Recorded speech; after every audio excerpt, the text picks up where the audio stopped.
जी प्यार से कहना धन्यकार जी। आज फैज़ल में ये सत्संग ग्रुप इतना सुंदर और सभी दूर दूर से पहुँचे और कैसे एक मन का भाव ये नाता निराकार परमात्मा के साथ एकमिक होके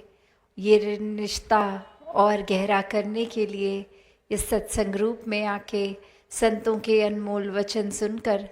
जीवन में उतारने के उद्देश्य से यहाँ सभी पहुँचे कि ये परमात्मा जो कण कण में है, पूरे ब्रह्मांड में है, ये तो एक सच्चाई नाम कोई भी ले लें, ईश्वर बोल लें, परमात्मा बोल लें, अल्लाह बोल लें, जिस नाम से आस्था रखें, तो ये सच्चाई तो एक ही है और ये शुरू से एक है, आज भी एक है। और ये जब पूरा संसार, पूरा ब्रह्मांड खत्म हो जाएगा तो भी ये सच्चाई यही रहेगी। इसने तो कभी बदलना नहीं है। कैसे एक जीवन में परमात्मा के आने से संतों ने अपने जीवन का बयान दिया कि ये जीवन कैसे बदलता है। पहले भी दुख सुख जीवन में आते हैं और अगर परमात्मा को ब्रह्म ज्ञान द्वारा जीवन में शामिल किया तो भी ये दुख सुख वैसे ही आएंगे। कोई चमत्कार हो के सिर्फ कोई खुशियाँ या सिर्फ एक सुख की ही अवस्था जीवन भर नहीं रहेगी। बस फ़र्क आता है तो वो नज़रिए में कि ये दुख भी फिर दुख नहीं लगता, ये आनंद की अवस्था, ये सुकून में पल पल जीना कि परमात्मा की ही तो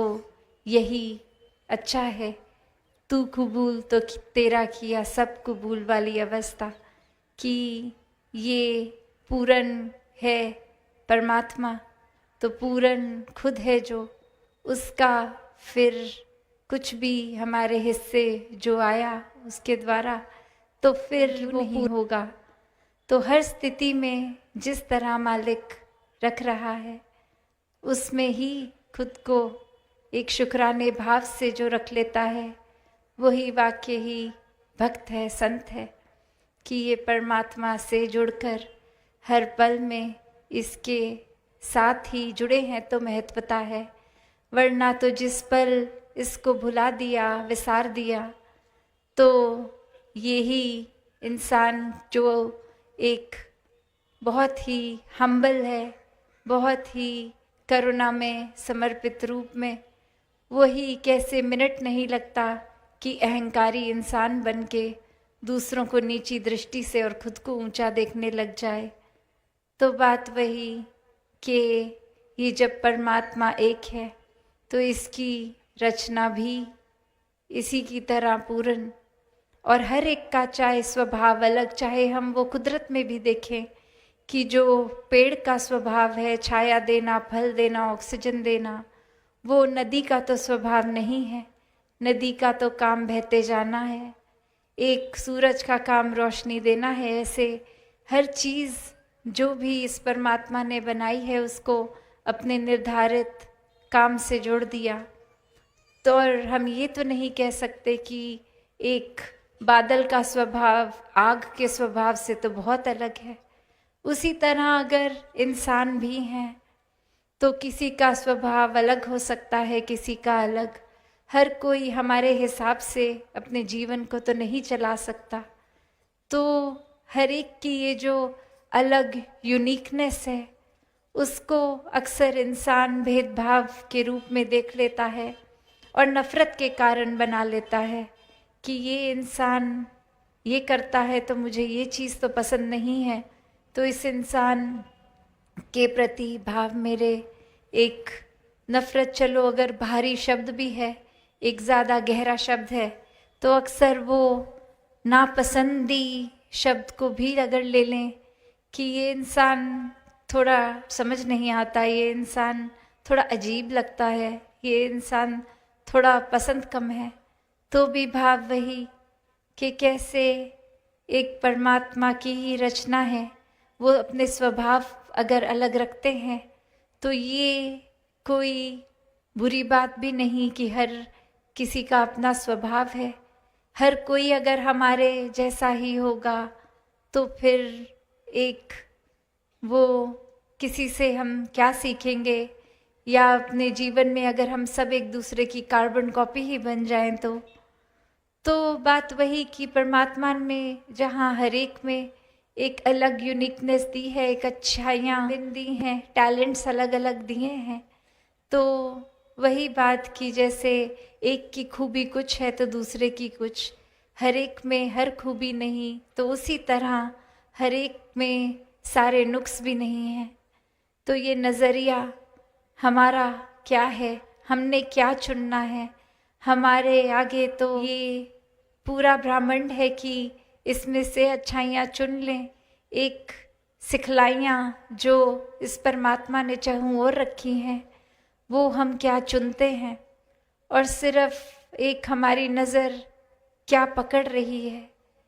क्योंकि जहाँ अच्छाई है और बुराई है तो हमारी नज़र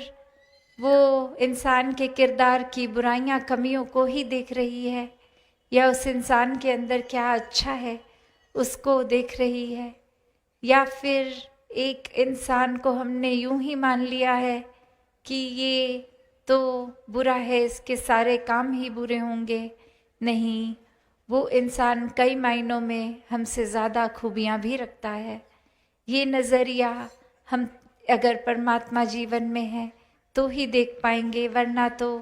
उस इंसान की लाखों खूबसूरतियों के बावजूद एक कुछ भी अच्छाई ग्रहण नहीं कर पाएंगे। तो एक जीवन में आए हैं तो सीखने के लिए आए हैं। हर पल ये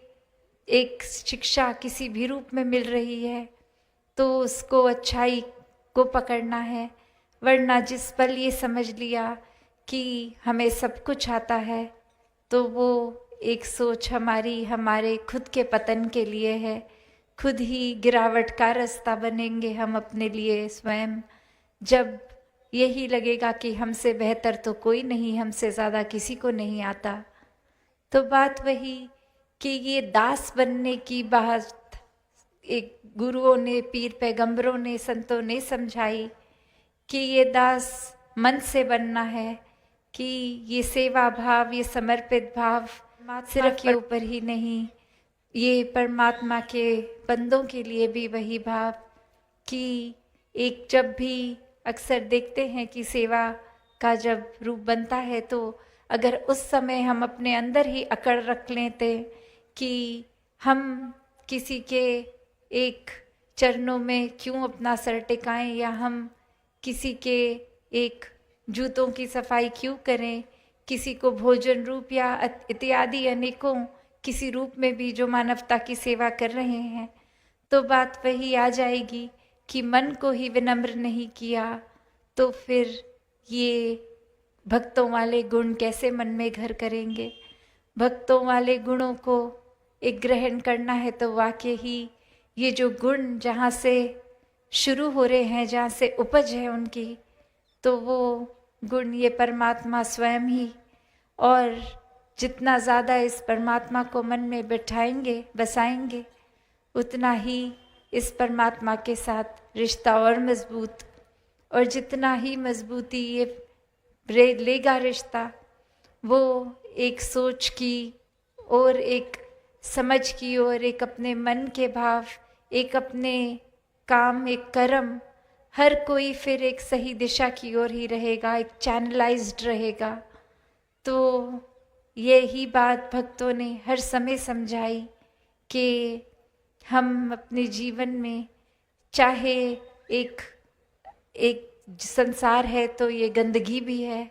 पर वो गंदगी का ग्रहण नहीं करना। एक जैसे हम अक्सर जानवर को भी देखते हैं कि एक अगर बहुत ज़्यादा कूड़ा भी कहीं पड़ा है, कचरे का ढेर है, पर उसी कचरे के बीच में कोई फल गिरा हुआ है, तो वो जानवर वो जाके वो कचरे में इधर उधर फरोल के उस कचरे को वो खाने की साफ चीज़ को ग्रहण कर लेगा और बाकी कचरे को छोड़ देगा।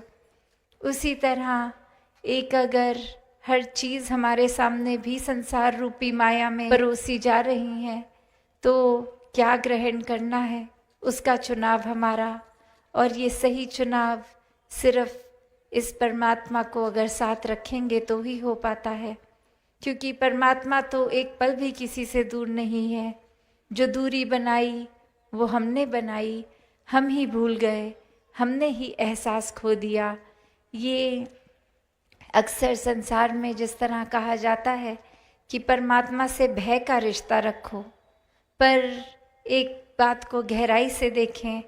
तो परमात्मा से भय का रिश्ता नहीं, प्यार का रिश्ता रखना है। क्योंकि जिससे प्यार होता है उससे तो फिर एक ये रिश्ते में फिर अपने आप ही एक बातें मानने की भी बात आती है कि जो जो सिखलाई संतों की है इस परमात्मा पे आधारित, तो अगर प्यार ही है ये रिश्ते की नींव, तो फिर प्यार में तो खुद को गवा के हर कुछ किया जाता है। तो बात वही कि ये परमात्मा भय नहीं, प्यार है। और जितना ज़्यादा इसके ही रंग में रंग जाएं, एकमिक हो जाएं, अपना भी जीवन संवार लेंगे। पल पल में ये सुकून का एहसास होगा, पल पल में ये विश्वास और मजबूत होगा, पल पल में एक ये आनंद की अवस्था होगी कि फिर फर्क ही नहीं है कि ये कांटों पे लेटे हैं या फूलों पे लेटे हैं या कचरे पे लेटे हैं या बिल्कुल ही एक खुशबूदार साफ सुथरी जगह पे लेटे हैं। तो बात वही कि ये परमात्मा की देन, और वो हर एक स्थिति से भी फिर प्यार हो जाएगा कि ऐसा हुआ तो ये भी ज़रूरी होगा। ये इसके पीछे का कारण क्या है क्या नहीं, ये हमारी एक छोटी सोच, एक हमारा एक नज़रिया छोटा, दायरा छोटा, पर ये परमात्मा का तो विस्तार ऐसा कि ये तो ख़त्म ही नहीं है। तो इसके द्वारा कुछ किया तो कमियां हम ना निकालें, क्योंकि ये परमात्मा अपना काम पूरा उस तरह से हर एक के लिए कर रहा है जो सबकी बेहतरी के लिए है, वही जीवन में डाल रहा है। तो ये जो गलतियां अगर हमसे जाने अनजाने हो जाती हैं, उसमें से सिर्फ वो शिक्षा लेके आगे बढ़े, अपने मनोबल को कम ना हो करें कि ये हो गई गलती, तो ये उस गलती को स्वीकार करते हुए एक आगे बढ़ने वाले भाव, क्योंकि ये बहना ही है प्यार में इस परमात्मा के। और इस परमात्मा के साथ साथ ये जो इतने सुंदर इंसानी रिश्ते भी परमात्मा ने बख्शे, उसमें भी कभी घर परिवार में नोक झोंक हो जाती है, तो वो बात को इग्नोर करना जाने, वरना तो ऐसे भी एक शायर ने कहा है कि लोग बातों को पकड़ के लोगों को गवा देते हैं, कि ये कोई बात ही ऐसी एक चुभन देने वाली किसी ने कर दी कि हमने वो बात के वजह से उस इंसान को कभी फिर से अपने दिल में जगह नहीं दी, कि वो बात शायद इतनी ज़रूरी हो गई। तो बात वही कि जब ये रिश्तों पे अहमियत रहे, ये एक जुड़ाव का कारण हमारी तरफ से हमेशा बना रहे, तो वाकई ही ये जीवन सुंदर जीवन बनता है, वाकई ही भक्त प्रवृत्ति वाले बन जाते हैं, एक संतमति आ जाती है, एक वाकई ही इस परमात्मा के प्रेमी बन जाते हैं। तो ऐसा ही प्यार हर किसी के हिस्से आए। ये सेवा सिमरन सत्संग की दात जो है, इसको आम समझ के ये पल बिता ना दे,